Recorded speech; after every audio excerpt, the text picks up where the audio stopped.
สบายดีเด้อสบายดีพ่อแม่พี่น้องมาเด้อมากินอาหารแรงนำกันอาหารแรงมื้อนี้ก็บ่มีหยังหลายเนาะอาหารแรงมื้อนี้ก็สิมีผัดเส้นหมี่ใส่ซีฟู้ดหรือว่าผัดเส้นเล็กใส่ซีฟู้ดตอนแรกก็ว่าจิบ่ใส่เนื้อหมูสับเนาะแต่พอไปเปิดตู้เย็นพี่น้องเอ้ยเห็นเนื้อหมูสับก็เลยใส่เนื้อหมูสับลงไปนำเนื้อหมูสับก็สดหาก็ซื้อมามื้อนี้เนาะมันก็เลยเป็นเนื้อแบบแดงๆหั่นน่ะค่อยก็เลยเอามาใส่นำว่าเส้นซาหลังจากผัดอันเนื้อหมูใส่กระเทียมพอมันสุกแล้วค่อยก็จะปรุงรสชาติด้วยซอสแม็กกี้แล้วก็เป็นซีอิ๊วหวานเด้อพี่น้องซีอิ๊วหวานนี่ก็หาก็ซื้อมาเป็นเทื่อทำอิฐตั้งแต่มาอยู่สเปนบ่เคยซื้อมากินจักเทื่ออันซื้อมาแล้วก็แซ่บได้พี่น้องซื้อมาแล้วก็ติดใจได้บัดนี้นะเครื่องปรุงหลากหลายทุกชนิดพี่เป็นของไทยแซ่บหมดทุกอย่างหลังจากนั้นเนาะหลังจากที่ว่าปรุงรสแล้วก็ผัดเนื้อหมูเข้ากันเรียบร้อยค่อยก็จะเอาเนื้อปลาหมึกลงมา เนื้อปลาหมึกนี่ค่อยก็ล้างก็หั่นเรียบร้อยเด้อพี่น้องล้างเอาขี้เอาตาออกเรียบร้อยแล้วก็มาหั่นเป็นตอนน้อยๆตามใจหลังจากนั้นก็ผัดไปผัดมาผัดไปผัดมาให้มันเข้ากันให้มันสุกพุ่นละไปว่าเนาะแต่ว่าก็จะบ่ได้ผัดโดนหลายเด้อถ้าผัดโดนหลายนี่เนื้อปลาหมึกนี่มันสิหยาบว่าซั่นซะเพราะว่าเนื้อปลาหมึกมันเป็นปลาหมึกกล้วยเนาะมันบ่แม่น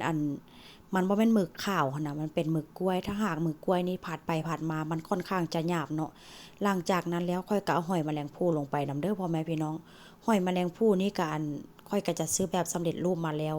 ค่อยก็จะซื้อแบบเขาเจ้าแช่แข็งหั่นน่ะเพราะว่ามันจะมีแบบสดแล้วก็แบบแช่แข็งเนาะแต่ว่าแช่แข็งนี้มันก็เอาแน่ๆซะเนาะสะดวกสบายว่าซั่นซะแล้วแต่ว่าผู้ใดสิมักใช้แบบใดเอาตามว่าผู้ใดสะดวก แต่ว่าค่อยนี่สะดวกแบบนี้เนาะบางเทื่อค่อยก็ซื้อแบบสดมาอยู่แต่ว่าซื้อแบบสดมาแล้วโอ้ยซื้อแบบสดมานี่ต้องมาล้างต้องอีหยังต่ออีหยังซั่วจิแล้วว่าซั่นซะเนาะ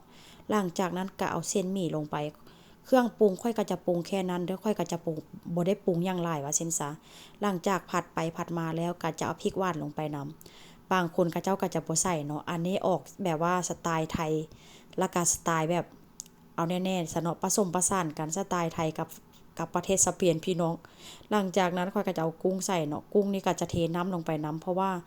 น้ำนี่ก็เป็นน้ำแบบน้ำกุ้งน้ำหัวมันกุ้งหั้นน่ะข้อยก็จะใส่ไปนำกันข้อยก็จะคนไปแบบนี้เลยแต่ว่าเส้นมันนี่ค่อนข้างจะขาดหน่อยนึงเพราะว่า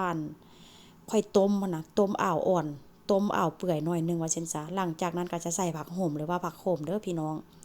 ตอนแรกก็บ่จะว่าจิบ่ใส่แล้วมันแบบมันบ่มีสีสันหั้นน่ะ ข้อยก็เลยเอามาใส่ให้มันมีสีสันพอใส่ลงไปแล้วก็งามหลังจากนั้นก็เอาหอมป้อมหรือว่าต้นผักชีน่ะมาตัดใส่แบบนี้เลยพี่น้อง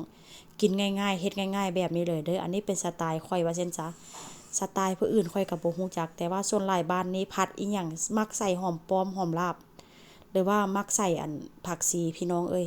แต่ละบ้านแต่ละเรือนก็กินบ่คือกันว่าซั่นซะ